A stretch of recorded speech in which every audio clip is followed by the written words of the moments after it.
તો વડોદરામાં કોંગ્રેસ દ્વારા વિરોધ પ્રદર્શન કરવામાં આવી રહ્યો છે। જે રીતે વારંવાર પેટ્રોલ ડીઝલના ભાવમાં વધારો થઈ રહ્યો છે ત્યારે કોંગ્રેસ દ્વારા પોતાનો વિરોધ નોંધાવવામાં આવ્યો અને વિરોધ પ્રદર્શન કરવામાં આવી રહ્યું છે। ઉલ્લેખનીય છે કે પેટ્રોલ ડીઝલના ભાવ વધારાને લઈને કોંગ્રેસ દ્વારા વિરોધ કરવામાં આવી રહ્યો છે। રેલી કાઢવામાં આવી રહી છે, સાથે જ કોંગ્રેસ કાર્યાલયથી કલેક્ટર કચેરી સુધી આ રેલીનું આયોજન કરવામાં આવ્યું છે, જેમાં કોંગ્રેસના કાર્યકર્તાઓ બેનર સાથે પહોંચ્યા છે અને સરકાર વિરોધી બેનર લગાવવામાં આવ્યા। કલેક્ટરને આવેદન આપી ભાવ વધારાનો વિરોધ કરવામાં આવી રહ્યો છે।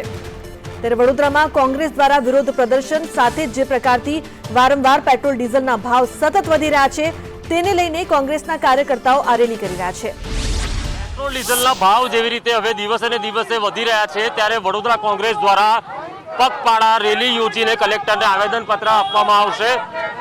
ખૂબ જ મોટું વિરોધ પ્રદર્શન છે, પોસ્ટર બેનર સાથે કોંગ્રેસના કાર્યકરો નીકળ્યા છે। પ્રશાંતભાઈ, પેટ્રોલ ભાવ વધારાનો વિરોધ છે, શું કહેશો?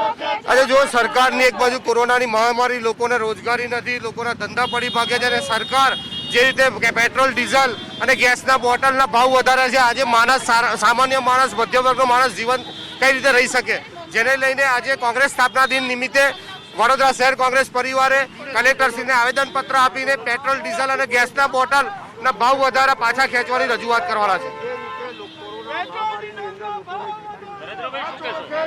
આપ જાણો છો કે જે રીતે ભારતની સરકાર પેટ્રોલ ડીઝલના ભાવમાં જે રીતે લૂંટી રહી છે, ગરીબ અને મધ્યમ વર્ગના મોંઘવારી એટલી વધી છે, સરકાર પાસે સમય નથી। કોરોનાની મહામારીમાં છેલ્લા 8 મહિનાથી ધંધા રોજગાર તૂટી ગયા છે અને એવા સમયે જ્યારે ઇન્ટરનેશનલ માર્કેટમાં ક્રૂડ ઓઇલ મફતના ભાવે મળતું હોય અને સરકાર આટલા હદે લૂંટી રહ્યા હોય એવી આ પ્રથમ ઘટના છે।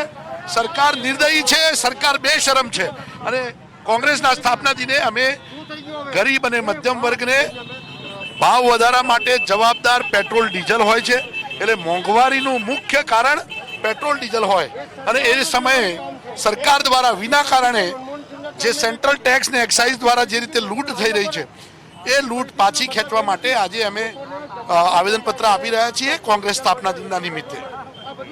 તો જે રીતે હાલ પેટ્રોલ અને કોંગ્રેસને લઈને જે વિરોધ પ્રદર્શન ચાલી રહ્યું છે ત્યારે કોંગ્રેસના કાર્યકરો હાલ પગપાળા રેલી યોજી રહ્યા છે।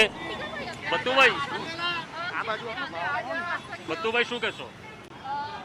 જે રીતે મોંઘવારી વધી રહી છે અને જે લોકો ત્રાહિમામ થઈ ગયા છે, કોંગ્રેસના શાસનમાં 70, 60 ને 65 હતા ત્યારે બૂમો પાડતા હતા અને એવું કહેતા હતા કે 40 રૂપિયા પેટ્રોલ ડીઝલ, સસ્તું ગેસ આપીશું, પણ આમની સરકારમાં દુષ્કર્મ કારણ એક્સાઇઝ ડ્યુટી વધારી દીધી છે। અરે